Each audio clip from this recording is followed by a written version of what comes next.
Students, आज हम trading account के बारे में थोड़ा सा जान लेते हैं, फिर उसके बाद में हम क्या करेंगे, इसका फॉर्मेट देखेंगे कि ये कैसे बनता है और उसी के बेसिस पे इसके न्यूमेरिकल किए जाएंगे। तो ट्रेडिंग अकाउंट क्या होता है, ये जो होता है फाइनेंशियल स्टेटमेंट्स जो बनते हैं उसका एक पार्ट है, जिसमें हम ट्रेडिंग और प्रॉफिट एंड लॉस अकाउंट को एक साथ बनाते हैं।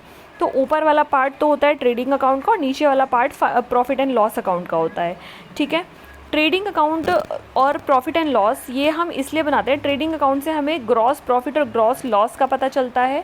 इसमें बेसिकली क्या होता है कि जो भी मैन्युफैक्चरिंग हो रही है, बाइंग और सेलिंग हो रही है, यानी कि परचेज़ हो रही है गुड्स की, और उसी मतलब गुड्स की परचेज़ के बाद उसको बनाया जा रहा है, बेचा जा रहा है, उन सब सारी की सारी एक्टिविटीज़ का रिज़ल्ट जानने के लिए, भाई हमने बना लिया, सामान खरीद भी लिया, बना भी लिया, बेच भी लिया, तो अब हमें ये तो देखना है कि प्रॉफिट हो रहा है या लॉस हो रहा है।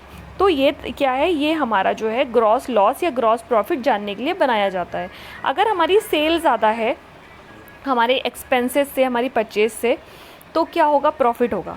भाई ज़्यादा सेल हो रही है तो प्रॉफिट ही होगा ना, लेकिन सेल तो कम है और खर्चे ज़्यादा हैं तो लॉस होगा। ठीक है, तो लॉस जब भी होता है वो क्रेडिट साइड में हम लिखते हैं और प्रॉफिट जब भी होता है वो हम डेबिट साइड में लिखते हैं। वो जब आप क्वेश्चन करोगे तो आपको खुद ही अंदाज़ा हो जाएगा कि कौन सी साइड का टोटल ज़्यादा है। जो ज़्यादा वाला टोटल होता है वही दोनों साइड लगाते हैं हम, जैसे हम लेजर में करते थे। तो ट्रेडिंग अकाउंट का पार्ट ऊपर वाला होता है और उसमें हमारे डायरेक्ट एक्सपेंसेस आते हैं, परचेज और सेल आती है, ओपनिंग स्टॉक और क्लोजिंग स्टॉक आता है। ठीक है, लिमिटेड कुछ आइटम्स होते हैं जो ट्रेडिंग अकाउंट में डलते हैं। अब इसमें भी दो साइड्स होते हैं, एक डेबिट साइड होता है। अभी तो एक थ्योरी की तरह से बता रही हूँ, मैं आपको सब कुछ बताऊंगी, इसका फॉर्मेट भी बताऊंगी, इसके क्वेश्चन भी कराऊंगी, बट आप स्टोरी सुन लो अभी फ़िलहाल समझी है ना। तो इसमें ट्रेडिंग अकाउंट में क्या होता है, दो साइड होते हैं, डेबिट साइड और क्रेडिट साइड। डेबिट साइड में सारे एक्सपेंसेस, जो भी हम रूल लगाते हैं ना, गोल्डन रूल्स ऑफ अकाउंटिंग का, कि all the expenses and losses will be debited, तो सारे के सारे एक्सपेंसेस जो हैं वो हमारे डेबिट हो जाएंगे। कौन से एक्सपेंसेस, डायरेक्ट एक्सपेंसेस। और डायरेक्ट एक्सपेंसेस कौन से होते हैं, जो भी हमारी मैन्युफैक्चरिंग से रिलेटेड यानी परचेज और सेल से रिलेटेड होते हैं, वो सारे के सारे क्या होते हैं, डायरेक्ट एक्सपेंसेस होते हैं। इसके अलावा हमारे डेबिट में और भी चीज़ें आती हैं, जैसे परचेज़ आ गई, ओपनिंग स्टॉक आ गया, ठीक है, वेजेस आ गया, कैरेज आ गया, मैन्युफैक्चरिंग एक्सपेंसेस, डॉक चार्जेस, बहुत सारी इसमें आपको ये आइटम याद हो जाएंगे जब आप क्वेश्चन करोगे।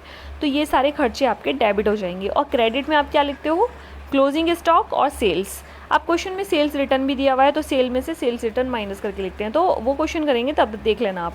ठीक है, तो फिलहाल आपको क्या है, ट्रेडिंग अकाउंट से हमें क्या पता चलता है, ग्रॉस प्रॉफिट और ग्रॉस लॉस का पता चलता है। इसके अलावा हमें क्या पता चलता है कि भाई ट्रेडिंग अकाउंट एक तरह से हमें क्या रिजल्ट देता है, मैन्युफैक्चरिंग का, बाइंग का और सेलिंग गुड्स की सेलिंग का रिज़ल्ट हमें पता चलता है कि भाई हमने जो ख़रीदा है, बेचा है, बनाया है, उसका रिज़ल्ट क्या है, प्रॉफिट में जा रहे हैं या लॉस में जा रहे हैं। हमें डायरेक्ट एक्सपेंसेस का इससे क्या है, रिज़ल्ट मिलता है, यानी कि इन्फॉर्मेशन मिलती है। तो बेसिकली ये हमें क्या प्रोवाइड कराता है, ये हमें ग्रॉस प्रॉफिट और ग्रॉस लॉस की इन्फॉर्मेशन देता है, और इसके अलावा ये हमें इन्फॉर्मेशन देता है डायरेक्ट एक्सपेंसेस की।